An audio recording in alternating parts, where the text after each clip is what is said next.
Hey everyone, welcome to The Explainer. Today, we are completely flipping the script on how you look at artificial intelligence in your organization. We are dragging it right out of that cold, dark server room, totally stripping away that IT-only label and putting it exactly where it belongs, squarely in the center of your boardroom strategy. Okay, let's dive right into this. Picture this.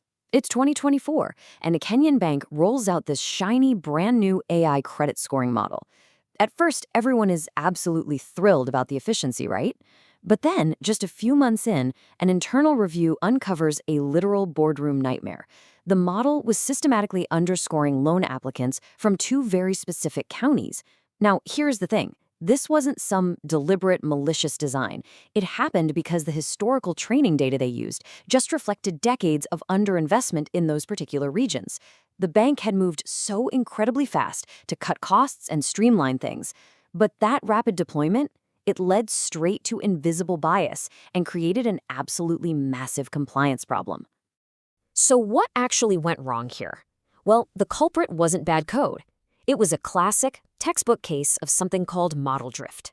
Think of model drift like, well, it's the gradual degradation in an AI model's accuracy.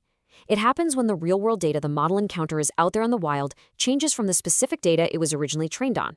So the model in our bank example, it wasn't evil. It was just frozen in time while the actual world kept moving forward. And this perfectly illustrates why AI models are definitely not your typical set-it-and-forget-it software. They absolutely require continuous, ongoing revalidation to stay safe. And here is the kicker. This bank story, it is not an isolated incident. Let's look at a pretty shocking gap from the Communications Authority of Kenya's 2024 to 2025 statistics. Look at this. 63% of surveyed medium to large enterprises have deployed at least one AI system. Okay, cool. But fewer than 20% actually have a documented AI governance policy in place. That is a massive, incredibly risky gap between adoption and control. And frankly, if you're watching this right now, there is a really high chance your organization is sitting right in that dangerous gap. So, how are we going to fix this? Well, here is our roadmap for today. First, we'll uncover the hidden AI risk. Then, we'll face a regulatory reality check. After that, we'll learn how to dodge some really common mistakes, break down a 5-part governance framework, look inside a real AI audit, and finally, we'll evaluate the actual cost of governance. All right, let's jump straight into part 1, the hidden AI risk, looking at the Equity Capital Holdings case study. So let's step into the shoes of a real mid-sized Kenyan bank that went all in on AI. Take Equity Capital Holdings. In just 18 months, they rapidly deployed 3 distinct systems. We're talking an AI credit scoring model, a WhatsApp customer service agent, and a fraud detection system. And you know what? The tech worked. But when the board's risk committee finally reviewed this portfolio, they stumbled onto a terrifying reality. There were literally 0 system owners outside of the IT department. And even worse, not a single data protection impact assessment or DPIA had been completed for any of them.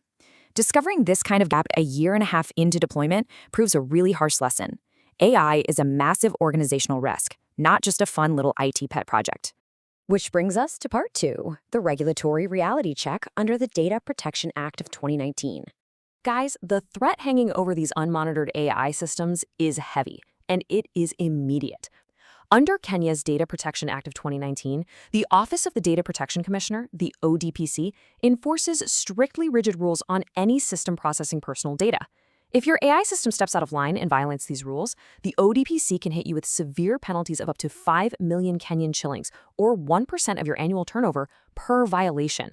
This is not theoretical. This is actively enforced legislation. Lacking governance puts this massive financial dark cloud directly over your head every single day.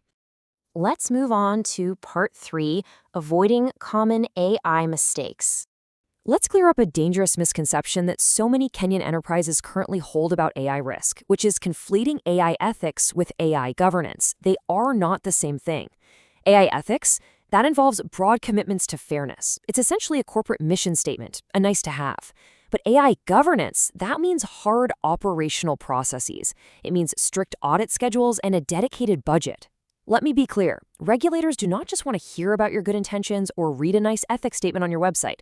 They demand to see documented operational evidence of governance.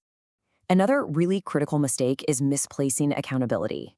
Look, the IT department naturally focuses on technical deployment, right? They're making sure the code actually runs. But when things go terribly wrong, it is the board risk committee and the CEO who hold ultimate accountability for regulatory and bias failures. If your credit model produces discriminatory outcomes, your chief technology officer cannot be the one answering for that to the regulator. The CEO and the board have to take that responsibility. The buck stops firmly on their desks. All right, let's talk solutions in part 4, the 5-part governance framework. This is the exact practical framework that AI consultancy Kenya uses to build a rock-solid foundation. And there are 5 vital pillars you need here. Number 1, an AI inventory. You have to literally register exactly what systems you actually have running. Number 2, an accountability matrix. This means assigning a named operational owner for every single system. Number 3 is a data governance policy to clearly define your lawful basis for data processing. Number 4, you need a validation schedule to regularly check if the model is still accurate. And finally, number 5, an incident escalation process. Together, these 5 pillars answer 3 absolutely crucial questions. What is the system doing? Who is responsible for it? And how do we actually know it's working? And the proof is really in the pudding here. When this exact 5-part framework was applied to Equity Capital Holdings over a 4-month remediation, the results were incredibly tangible. Their newly scheduled AI audit actually revealed a 4.2% accuracy decline in their credit scoring model. But here is the magic part. Because they finally had a governance framework in place, this drift wasn't some massive PR disaster or a regulatory nightmare.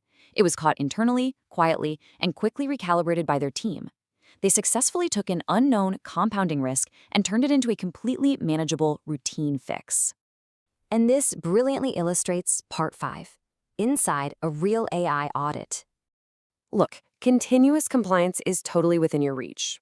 Once your framework is up, here are the 6 simple steps to run an AI audit internally. Step 1 is easy. Just update your system inventory. Moving on to step 2, you collect the latest performance data. Step 3 involves running a bias check across demographics. Then you move right into step 4, where you validate the model against current real-world data to hunt for any drift. Step 5 is taking a close look at your incident and escalation log. And finally, step 6, you package all of this up to produce a formal governance report for the board risk committee. What's truly amazing about this? This entire internal process only takes about 2 to 4 staff days per system per quarter.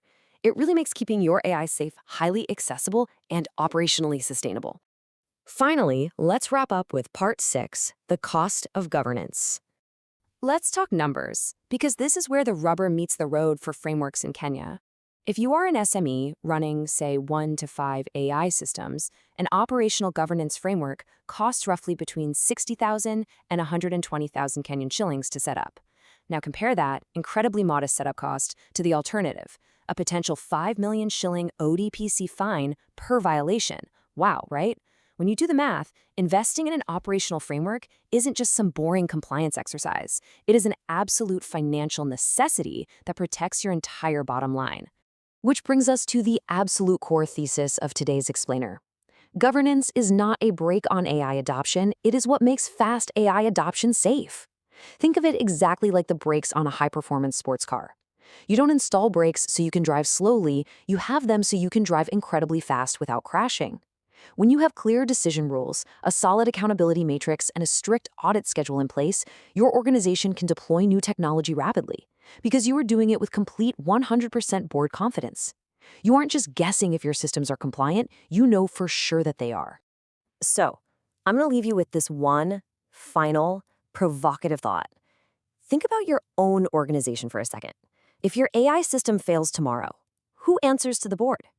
If you, as an executive listener, don't immediately know the answer to that question, then you have an urgent need to act before your next audit cycle rolls around.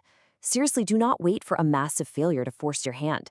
Thank you so much for joining me for this explainer, and I highly, highly encourage you to start building those governance frameworks today. You've got this.